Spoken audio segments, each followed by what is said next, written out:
예수님께서 십자가에 달려 죽으시고 난 후에 제자들은 당황하고 놀라서 어찌할 줄 몰랐습니다. 세상이 무너지는 것 같은 기분이었을 겁니다. 너무 슬펐을 것이고 너무 또 두려웠을 겁니다. 그래서 누군가는 숨었고 또 누군가는 도망쳤습니다. 그래도 그중 누군가는 골고다 언덕에 올라서 십자가에 달리신 예수님을 바라보면서 눈물을 흘렸죠. 그런데 그들 중 누구도 예수께서 사흘 만에 부활할 거라 거듭거듭 말씀하셨던 그 말씀은 기억하지 못했습니다.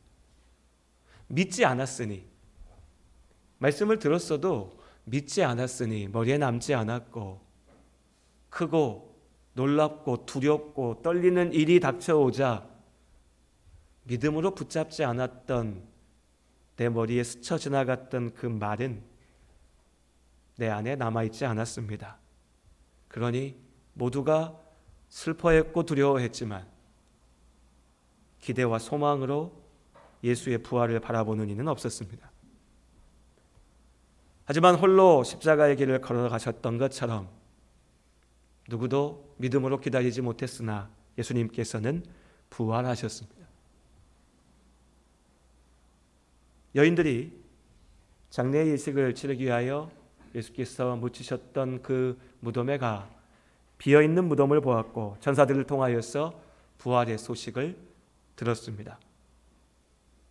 여인들이 이 소식을 전하자 그 말을 들은 베드로가 도대체 무슨 소리냐며 달려가서 비어있는 그 무덤을 확인하였지만 그렇다고 아직 예수님의 부활을 온전히 알고 믿지는 못했습니다. 그러던 중에 예수님께서 제자들 중 몇몇에게 직접 나타나셨고 예수님을 보았고 함께 대화하고 식사하는 이들도 있었고, 그들이 와서 예수께서 부활하셨다, 내가 만났다 말하였지만 여전히 반신반의하며 혹시나 하는 기대, 말도 안 된다라고 하는 포기와 체념, 좌절, 절망, 그 혼란 속에 며칠의 시간들이 지나갔습니다. 그리고 함께 모여있던 제자들 가운데 오늘 예수께서 나타나셨습니다. 샬롬, 평화, 평강으로 인사하셨죠.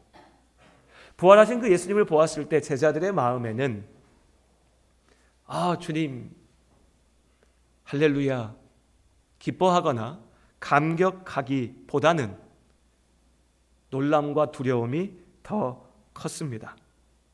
말씀에 보면 그를 영으로 생각했다라고 좀 멋지게 표현되어져 있는데 이게 무슨 얘기입니까? 귀신이다.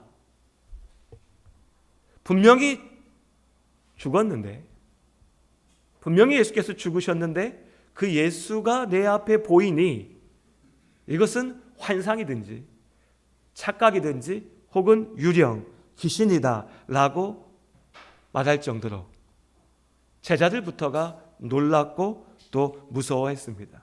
그들에게 예수께서 말씀하시죠. 38절의 말씀 우리 같이 한 목소리 읽겠습니다. 누가복음 24장 38절 함께 한 목소리 읽겠습니다. 예수께서 이르시되 어찌하여 두려워하며 어찌하여 마음에 의심이 일어나느냐. 제자들의 문제는 이것이었습니다. 의심이요. 의심. 곧 믿음 없음. 믿지 않는 것. 믿지 못하는 것. 믿지 못했기에 예수님의 말씀도 기억하지 못했고 믿지 못했기에 그 예수님을 내 앞에 보면서도 인정하지를 못합니다. 내가 이해할 수 있는, 내가 해석할 수 있는 방법으로 말할 뿐이죠. 그냥 슬퍼하든지 두려워하든지 도망치든지 절망하든지 그리고 유령이다, 귀신이다. 왜 너희에게 믿음이 없느냐? 그런데 예수님께서는 그들의 믿음 없음을 탓하지만은 않으셨습니다. 예수께서 부활하신 그 분명한 증거를 그들 앞에 확인시켜 주셨죠. 그리고 이것이 오늘 여전히 예수 그리스도의 부활을 믿지 못하는, 의심하는, 오해하는 많은 사람들에게, 우리에게 주신 답입니다. 사람들은 부활을 믿지 못합니다. 그저 믿지 못하는 것이 아니라 사실은 관심이 없습니다. 깊게 고민하지 않습니다. 예수님을 직접 보았던 제자들이 유령이다, 귀신이다, 자기식으로 그냥 해석하고 넘어가려 했던 것처럼 우리도 이 시대를 살아가는 많은 사람들도, 아니 예수 그리스도 이후에 이 땅의 모든 이들이 부활의 진리를 듣고 그런 일이 어떻게 있을 수 있어? 야, 죽었으면 끝이지 어떻게 살아날 수 있어? 그게 나랑 무슨 상관인데? 부활하든 말든 그 한 사람 일이지 나랑은 상관이 없잖아. 뭐 그런 기적이 있을 수도 있겠지. 신비롭구나. 그런데 나는 지금 먹고 살기 바쁘니까. 그렇게 예수 그리스도의 부활에 대해서 가볍게 넘어가 버립니다. 하지만 예수님의 부활은, 죽음을 이기시고 다시 사신 주님의 그 능력은 하나님께서 우리에게 약속하신 그 구원의 본질이며 나와 직접 관련된 가장 중요한 진리입니다. 우리 앞에 놓여진, 우리가 걸어가야 될 길이죠. 우리 모두가 죽음 앞에 부딪힐 겁니다. 우리는 죽음에도 점수를 매깁니다. 안타까운 죽음, 그냥 그렇게 넘어갈 수 있는 죽음, 저 정도 사셨으면 이제 괜찮지? 라고 평가하는 그런 죽음. 우리의 기준으로 우리 나름대로 죽음의 점수를 매기죠. 그런데 그 당사자에게는 가벼운 죽음, 괜찮은 죽음, 넘어갈 수 있는 죽음 같은 건 없습니다. 모두에게 그것은 끝이고 절망이죠. 실패입니다. 그 죽음을 넘어서지 못하면 우리의 모든 삶은요, 사실 그렇습니다. 사실 우리의 모든 삶은 의미 없는 겁니다. 의미 없는 겁니다. 10살의 세상을 떠난 아이는 안타깝고 100세의 세상을 떠난 노인은 그럴 수 있는 겁니까? 그렇지 않다고요. 죽음이라고 하는 것을 넘어서지 못할 때 우리의 삶은 결국 영원한 실패를 향해서 끌려 들어가는 의미 없는 허무함일 뿐이죠. 그런 우리의 삶에 하나님께서 주시는 구원의 약속이 죽음을 이기는 부활, 예수 그리스도의 부활 가운데, 그 영원한 생명 가운데 우리가 함께 한다라는 것입니다. 어떤 이들은 이 예수님의 부활을 보고 들으면서도 또 역시 자신들의 식으로 해석하려고 합니다. 예수의 부활은 영적인 부활이야. 그래, 예수님 하나님이시니까 우리 눈에 보이지 않는 어떤 영적인 일들이 일어났나 보지. 그런데 오늘 말씀 가운데 예수께서 와서 내 손을, 내 발을 만져보라고 하시죠. 그리고 그들과 함께 더불어서, 제자들과 함께 더불어서 식사하셨습니다. 먹었다고요. 영이, 실체가 없는 영이 무엇을 먹겠습니까? 제사 드리는 이들은 제사밥 차려놓으면 조상 귀신이 와서 그걸 먹는다라고 헛된 소리를 하지만 그들의 믿음대로라도 영은요, 육의 어떠한 것도 누리지 못합니다. 예수께서 그들과 함께 하셨고 제자들과 함께 먹으셨습니다. 하나님은 우리를 눈에 보이지 않는 어떤 것으로 만드신 것이 아니라 영과 육으로 살아있는 사람으로 창조하셨습니다. 예수 그리스도의 부활은 그저 영만 있는, 혹은 그저 몸만 있는, 그저 죽었던 몸이 살아났다가 시간이 지나면 다시 죽고 끝나는 그러한 것이 아니라 하나님의 창조의 완전함을, 하나님께서 만드신 그 영원한 생명의 영과 육의 삶을 온전히 회복하시는 것입니다. 그것이 예수 그리스도의 부활, 그것이 우리에게 약속하신 온전한 구원의 완성인 줄로 믿습니다. 그렇게 제자들과 함께 식사하시면서 손과 발을 내어주시면서 예수님께서 예수님의 부활을 직접 경험하게 하셨습니다. 알게 하셨습니다. 확인시켜 주셨죠. 그럼 우리는 이렇게 얘기합니다. 나도 믿고 싶은데 그 예수님이 말씀대로라고 해도 부활하신 이후에 승천하셨어. 하늘로 가셨어. 내 앞에 지금 없잖아. 내가 만져볼 수 없잖아. 그러니까 나는 믿을 수가 없어 라고요. 네, 분명 그렇습니다. 지금 우리는 예수의 손을 만질 수가 없습니다. 그럼 우리는 어떻게 부활을 믿을 수 있을까요? 무엇보다 먼저 여러분, 예수 그리스도의 부활을 진지하게 고민하시기를 주의 이름으로 권면드립니다. 많은 사람들이 이 예수의 부활을 너무 가볍게 생각합니다. 목사가 저렇게까지 얘기하니까 부활하셨나 봐.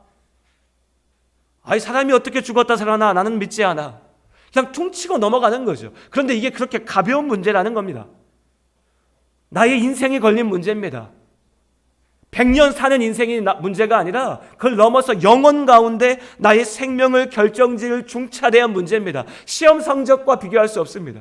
내 재산과 비교할 수 없습니다. 내 명예, 사람과 비교할 수 없는 문제라고요. 그런데 불과 1년, 2년, 10년, 십수년, 수십 년 되지 않는 인생에서는 지나고 나면 아무것도 아니라고 우리가 얘기하는 그 문제를 위해서는 내 모든 것을 쏟아내어 머리를 싸매고 연구하고 고민하고 찾으려고 하면서 왜 내 영원한 생명을 결정지을 수 있는 이 부활에 대하여서는 고민하지 않는지. 믿음 없는 사람들이 부활을 고민하다가 예수 난 못 믿겠어가 아니라고요. 그냥 그런 게 어딨어, 나 안 믿어, 그겁니다. 그러니 이 시간 우리 가운데 예수 그리스도의 부활을 온전히 믿지 못하는 이들이 계시다면 정말 주의 이름으로 권면드립니다. 고민하여 보십시오. 연구하여 보십시오. 알기 위하여 들어보십시오. 찾아보십시오. 정말로 예수께서 부활하신 것이 맞는지 분명한 증거를 보게 됩니다. 사실일 수밖에 없구나, 믿을 수 없지만 그 일이 분명히 일어났구나, 수많은 증거가 내 앞에 있구나, 하나님께서 우리에게 확인시켜 주십니다. 그 손을 만지는 것과 마찬가지로. 물론 이 지식만으로 우리 안에 믿음이 생기는 것은 아니죠. 이 지식과 더불어서 하나님께서 우리에게 영적인 능력으로 그 지식을 분명히 믿게 하셔야 합니다. 지식이 있다고 다 믿음을 갖는 것이 아니기 때문입니다. 영적인 경험이 중요한 역할을 하지요. 제자들이 예수님을 만났듯이 우리도 우리의 삶 가운데 예수님을 만나야 합니다. 성령께서 우리 모든 성도님들의 삶 가운데 역사하시기를 원합니다. 다만 그 성령의 역사하심도, 하나님의 역사하심도요, 내 마음 꽁꽁 싸매고 앉아서 나는 절대 믿지 않을 거야, 그런 게 어딨어 라고 하는 이에게 그저 턱하고 주어지지는 않습니다. 하나님의 말씀을 사모하며, 하나님의 은혜를 사모하며, 하나님 내가 믿어지지 않는데 진짜 하나님 살아계십니까? 진지하게 고민하고 도전하며 나아갈 때 우리 잘 아는 말씀이지 않습니까? 구하는 자에게 주십니다. 두드리는 자에게 열어주십니다. 그 믿음으로 하나님의 은혜를 사모하는 우리가 될 수 있기를 원합니다. 그리고 이 영적인 경험, 성령의 은혜라고 하는 것이 또한 하나님의 말씀과 함께합니다. 우리 44절의 말씀 함께 읽어볼까요? 누가복음 24장 44절 말씀 함께 읽습니다. 또 이르시되 내가 너희와 함께 있을 때에 너희에게 말한 바 곧 모세의 율법과 선지자의 글과 시편에 나를 가리켜 기록된 모든 것이 이루어져야 하리라 한 말이 이것이라 하시고, 그리고 이에 그들의 마음을 열어 성경을 깨닫게 하시고, 예수께서 부활하신 몸으로 나타나셔서 야 놀랐지, 이런 영적인 경험했으니까 놀랐지, 이제 믿어, 거기서 그치지 않으셨습니다. 하나님의 말씀을 그들에게 가르치셨습니다. 선포하셨습니다. 전하셨습니다. 하나님의 뜻 가운데 있게 하셨습니다. 성령의 역사는 성경의 말씀대로 이루어지고, 성경, 하나님의 말씀은 성령의 역사로 확인됩니다. 주 안에 사랑하는 우리 모든 성도님들, 그렇게 말씀을 사모하고 성령 하나님의 역사하심을 사모하는 가운데 하나님께서 말씀으로 또 놀라운 성령의 능력으로 하나님의 살아계심을, 예수 그리스도의 부활을 우리 모든 성도님들의 마음 가운데 새겨주시기를, 믿음으로 붙잡게 하시기를 주님의 이름으로 축원합니다. 그리고 그 부활의 능력을 믿는 우리에게 주신 명령, 우리 48절의 말씀 마지막으로 함께 읽겠습니다. 함께 읽습니다. 너희는 이 모든 일의 증인이라. 너희는 이 모든 일의 증인이라. 예수 그리스도의 십자가의 은혜로 구원받은 우리는 이제 이 모든 일의 증인이어야 합니다. 내 삶은 그저 살다가 그저 죽는 삶이 아니라 하나님의 살아계심을 세상에 보이고 증거하는 삶이어야 합니다.